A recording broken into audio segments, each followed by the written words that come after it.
أعوذ بالله من الشيطان الرجيم. بسم الله الرحمن الرحيم. ولقد يسرنا القرآن للذكر فهل من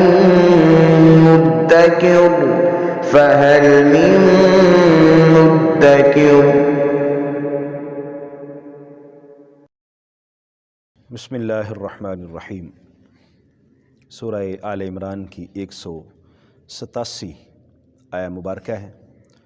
سیکنڈ لاسٹ رکوع سورہ آل عمران کا ختم ہو رہا ہے۔ اعوذ باللہ من الشیطان الرجیم، بسم اللہ الرحمن الرحیم۔ وَإِذْ أَخَذَ اللَّهُ مِيثَاقَ الَّذِينَ أُوتُوا الْكِتَابَ لَتُبَيِّنُنَّهُ لِلنَّاسِ وَلَا تَكْتُمُونَهُ فَنَبَذُوهُ وَرَاءَ ظُهُورِهِمْ وَاشْتَرَوْا بِهِ ثَمَنًا قَلِيلًا فَبِئْسَ مَا يَشْتَرُونَ۔ اہل کتاب کا ذکر ہو رہا ہے۔ اللہ تبارک و تعالی نے تورات کی صورت میں انہیں اپنا کلام عطا فرمایا، اپنے احکام عطا فرمائے، انجیل کی صورت میں اپنے احکام عطا فرمائے، اور یہاں خاص طور پر اہل کتاب میں سے یہود کا ذکر ہے۔ نبی کریم صلی اللہ علیہ وآلہ وسلم کو انہوں نے ہر طرح سے پریشان کرنے کا پروگرام رکھا۔ منافقین کے ساتھ مل جاتے، کفار کے ساتھ مل جاتے، اور حضور علیہ السلام کے تمام اوصاف، حضور کی نشانیاں دیکھنے کے باوجود، تورات میں حضور علیہ السلام کے متعلق بشارات پڑھنے کے باوجود انہوں نے ایمان قبول نہیں کیا۔ یہاں ارشاد فرمایا جا رہا ہے کہ یہ ان کی عادت رہی ہے کہ ان سے وعدہ ہوا تھا کہ تم نے اللہ کے احکام کو قبول کرنا ہے، ان کو سینے سے لگانا ہے، ان پر عمل کرنا ہے، لیکن انہوں نے اس کو پس پشت ڈال دیا اور اس کے بدلے میں دنیا کو ترجیح دی، دنیا کے مال و متاع کو ترجیح دی، اللہ کے احکام کو بیچا، انہیں تبدیل کیا اور دنیا کا ساز و سامان خرید لیا، پیسہ لے لیا، بک گئے اور بک کر اللہ کے احکام کو بیچ ڈالا۔ یہ کتنا بڑا سودا ہے، کتنا برا سودا ہے جو انہوں نے کیا ہے۔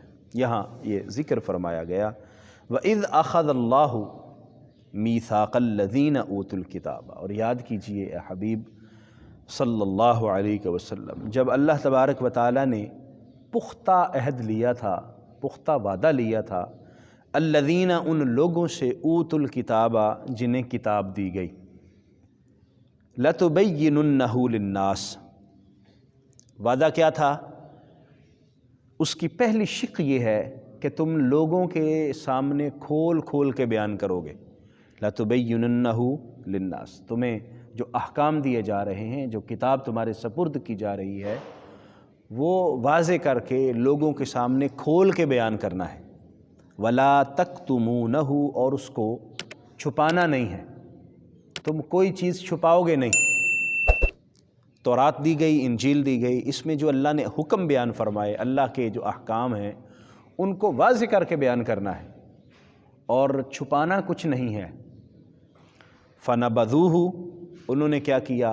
اس کو پھینک ڈالا، وَرَاءَ ظُهُورِهِمْ، اپنی پشتوں کے پیچھے، پس پشت ڈال دیا، ان احکام کو ہوا میں اڑا دیا، اور جو وعدہ لیا تھا، ٹھیک ہے جی ہم اس پر عمل کریں گے، ہم یا اللہ تیرے احکام کھول کے بیان کریں گے اور اس میں سے چھپائیں گے کچھ نہیں، لیکن وعدے کو توڑ دیا، وعدہ پورا نہیں کیا، پس پشت ڈال دیا، اور اس سے بھی بڑا گناہ یہ کیا، وَاشْتَرَوْا بِهِ ثَمَنًا قَلِيلًا، اور اس کے بدلے میں تھوڑی قیمت لے لی، تھوڑی قیمت کے بدلے میں انہوں نے سارے احکام بیچ ڈالے۔ قیمت کیا لی ہوگی؟ پیسے لیے ہوں گے، دنیاوی مناصب لیے ہوں گے، دنیاوی مقاصد پورے کیے ہوں گے۔ اللہ کے احکام کے بدلے میں پوری دنیا بھی آ جائے، پوری دنیا کے مال و متاع بھی آ جائیں تو پھر بھی کم ہیں، تو انہوں نے کتنے بڑی قیمت اس کے لیے ہوگی؟ فرمایا ثمنًا قلیلا، تھوڑی سی قیمت، فبئس ما یشترون، بہت برا سودا ہے جو یہ کر رہے ہیں، بہت بری خریداری ہے جو انہوں نے کی ہے۔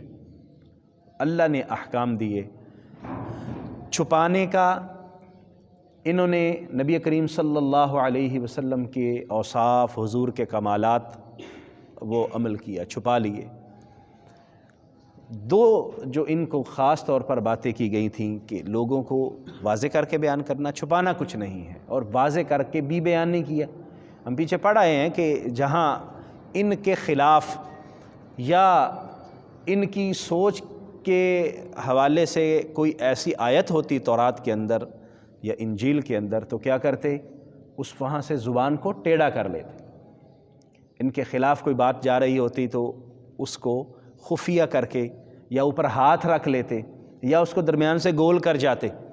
جہاں اپنی مرضی کا بیان ہوتا اس کو واضح کرتے، بیان کرتے، لیکن بہت ساری چیزیں چھپا لیں، اور سب سے بڑی چیز جو انہوں نے چھپائی نبی کریم صلی اللہ علیہ وسلم کے متعلق بشارتیں تھیں۔ کتاب سے بھی نکال دیا، تحریف کر لی اور تورات کو تبدیل کر لیا۔ یہاں چونکہ خاص طور پر اہل یہود کے ذکر ہے تو انہوں نے دنیاوی مقاصد حاصل کر لی۔ لا تحسبن الذین یفرحون بما اتوا، اور تم گمان نہ کرو کہ وہ لوگ جو خوش ہو رہے ہیں اپنے اعمال پر، اپنی کرتوتوں پر، یعنی یہ خوش ہو رہے ہیں کہ ہم نے ان کے سامنے چھپا لیا ہے، نبی کریم صلی اللہ علیہ وسلم کی صفات چھپا لی ہیں، حضور کے متعلقہ جو اللہ کی بشارتیں ہیں وہ چھپا لی ہیں تورات میں، یا جو حکم آ رہے ہیں وہ چھپا لی ہیں۔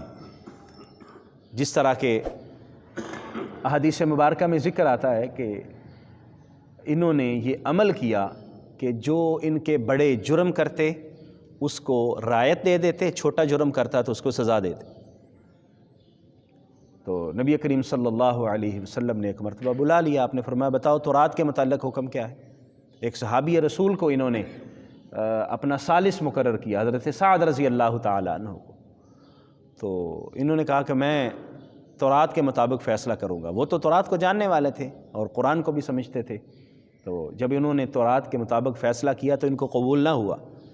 تو یہ فرمایا گیا کہ جب یہ ایسا فیصلہ دیکھتے ہیں، سنتے ہیں جو ان کے موافق نہیں ہے تو اس کو قبول ہی نہیں کرتے، مانتے نہیں، کہتے ہیں تورات میں ہے ہی نہیں، مکر جاتے ہیں، انحراف کرتے ہیں۔ نبی کریم صلی اللہ علیہ وسلم کو ایسے پہچانتے تھے جیسے اپنے بیٹوں کو پہچانتے ہیں، اس سے بڑی اور دلیل کیا ہو سکتی ہے؟ لیکن نہیں مانتے تھے۔ تو فرمایا کہ تم گمان نہ کرو کہ وہ لوگ جو اپنے اعمال پر، اپنی کرتوتوں پر خوش ہو رہے ہیں، وَيُحِبُّونَ، اور وہ پسند کرتے ہیں، ان یحمدوا، کہ ان کی تعریف کی جائے، بما لم یفعلوا، ان اعمال کی بنا پر جو انہوں نے کیا ہی نہیں ہے، جو کام کیا ہی نہیں ہے اس کی بنا پر ان کی تعریف کی جائے۔ ولا تحسبنہم بمفازۃ من العذاب، اور نہ ہی تم ان کو یہ گمان کرو کہ یہ عذاب سے بچ جائیں گے۔ وَلَهُمْ عَذَابٌ علیم، ان کے لیے دردناک عذاب ہوگا۔ اس آیہ مقدسہ کو بعض مفسرین یہود سے متعلق بیان کرتے ہیں، یہ سمجھتے تھے، یہ کہتے تھے کہ ہماری بس تعریف ہوتی رہے اور ہم جو عمل بھی کرتے رہیں ان اعمال پر ہمیں کوئی بھی انگلی نہ اٹھائے، ہمیں کوئی بھی اعتراض نہ کرے، جو مرضی کرتے رہے، اور ہماری بڑائیاں بیان کی جائیں، خوبیاں بیان کی جائیں، یہود۔ اور دوسرا یہاں پر منافقین کا بھی بیان ہے۔ مفسرین فرماتے ہیں کہ اس آیہ مبارکہ سے منافقین بھی مراد ہیں، کہ وہ کیا کرتے تھے؟ نبی کریم صلی اللہ علیہ وآلہ وسلم کہیں جہاد کے لیے جانا ہوتا تو ٹال مٹول کرتے، اور اگر کوئی نقصان اہل ایمان کا ہوتا تو خوشیاں مناتے۔ دیکھو ہم نے کہا تھا نا کہ جنگ پہ نہ جاؤ، جس طرح غزوہ احد کا ہم نے ذکر پڑھا کہ یہ واپس ہو گئے تھے منافقین 300 افراد عبداللہ ابن ابی کے ساتھ، اور جب احد میں اہل ایمان کا نقصان ہوا اور اہل ایمان شہید ہوئے تو یہ کہنے شروع ہو گئے کہ دیکھیں ہم نے کہا تھا نا کہ نہ جاؤ، نقصان ہوگا، تو ہماری بات نہیں ہے نہ مانے۔ تو فرمایا کہ یہ اب جہاں پر بھی عمل میں اترنے کا وقت ہوتا ہے، کچھ کرنے کا وقت ہوتا ہے، میدان عمل کی بات ہوتی ہے تو وہاں تو نظر نہیں آتے، لیکن ویسے کہتے ہیں کہ ہماری تعریف کریں جی، ہماری خوبیاں بیان کریں، ہماری ثناخوانی کریں۔ فرمایا یہ مت گمان کریں کہ یہ ان کو فائدہ ہوگا، یہ عذاب سے بچ جائیں گے، نہیں، اللہ تبارک و تعالیٰ کا دردناک عذاب ان کا انتظار کر رہا ہے۔ یہ بس اس کو مہلت ہے، ڈھیل ہے کہ یہ شاید واپس آ جائیں، لیکن بالآخر نتیجتاً جب اسی کیفیت میں رہیں گے تو اللہ کے عذاب کو دیکھنا پڑے گا۔ وَلِلَّهِ مُلْكُ السَّمَاوَاتِ وَالْأَرْضِ، اور اللہ ہی کے لیے ہے آسمان و زمین کی بادشاہت۔ مالک وہی ہے، کارساز وہی ہے، پالنے والا وہی ہے، خالق وہی ہے۔ تو جب اسی نے سارا کچھ بنایا ہے، وہی پال رہا ہے، تو کیوں پھر اس کی بات نہیں مانتے؟ کیوں پھر اس کے احکام کو پس پشت ڈالتے ہیں؟ کیوں پھر اللہ کے ساتھ جو وعدہ کیا تھا اس کو توڑتے ہیں؟ واللہ علی کل شیء قدیر، اور اللہ تبارک و تعالی ہر چیز پر قادر ہے، اس کی قدرت میں ہے، جو چاہے کرے، اس کی مرضی ہے، اور اس نے جو بیان فرمایا ہے، جو اپنے عدل کا سسٹم ہمارے سامنے رکھا ہے، وہ اسی کے مطابق عمل فرمائے گا، فیصلہ فرمائے گا جو ہمیں بتا رہا ہے۔ ان آیات مقدسہ سے ہمیں یہ علم ہوا کہ اللہ تبارک و تعالیٰ کے ساتھ وعدے کیے گئے بڑی اہمیت کے حامل ہوتے ہیں۔ اللہ کے ساتھ جو پختہ وعدہ کیا ہے وہ عمل ہونا چاہیے اس پر، اور اس کو مضبوطی سے تھامنا چاہیے، کیونکہ یہ اہل ایمان کا طرز عمل نہیں ہے، یہ یہود کا طرز عمل ہے کہ وہ اللہ کے وعدوں کو توڑتے تھے۔ اللہ تبارک و تعالیٰ کے احکام جو ہمارے علم میں ہیں، ہم ان کو واضح کر کے بیان کریں، ان میں کوئی چیز نہ چھپائیں، ان میں کوئی چیز پیچھے نہ رکھیں اور پس پشت نہ ڈالیں، اللہ کے احکام کو ہوا میں نہ اڑا جائیں۔ اللہ نے فرمایا قرآن میں ہے تو کیا ہوا، دیکھ لیں گے ہم، یعنی اس کو غیر اہم نہ سمجھیں، اس کی قدر و منزلت ہے، اس کا ایک رعب و دبدبہ ہے، اس کا ایک مقام و مرتبہ ہے۔ اور دوسرا یہ ہے کہ دنیا کے مفاد کو اللہ کے احکام کے سامنے قطعاً ترجیح نہ دیں، یا اللہ کے فیصلے کو ظاہری طور پر ہمارے سامنے نقصان ہو رہا ہو اس کے مطابق فیصلہ کرنے کا، تو ہم کہیں کہ نہیں اس کے مطابق فیصلہ نہیں، تو یہ بہت بڑی ہماری کوتاہی ہوگی۔ عام طور پر ہم دیکھتے ہیں کہ جہاں کہیں دنیاوی مفادات کے اندر مال و متاع، زمین و جائیداد وغیرہ وغیرہ، اس کے اندر کہیں جب فیصلہ ہو رہا ہوتا ہے، وراثت کی تقسیم کے اندر معاملات ہو رہے ہوتے ہیں، اور ہمیں اس کا کوئی ظاہری نقصان ہو رہا ہوتا ہے، تو ہم کوشش کرتے ہیں کہ ہمیں اس آیت پر عمل نہ کرنا پڑے، الا ماشاء اللہ کے حکام کے سامنے سرنڈر کر جائیں۔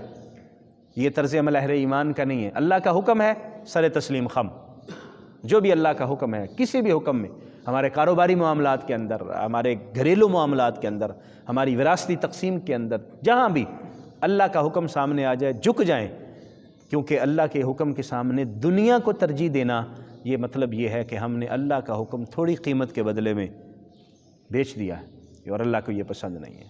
اور پھر انسان یہ مت سمجھے کہ وہ کسی کے ساتھ دھوکہ کر رہا ہے، یا فریب کر رہا ہے، یا غلط کر رہا ہے اور وہ کامیاب ہوگا، وہ اس پر خوش نہ ہو، اللہ اس کو ڈھیل دے رہا ہے۔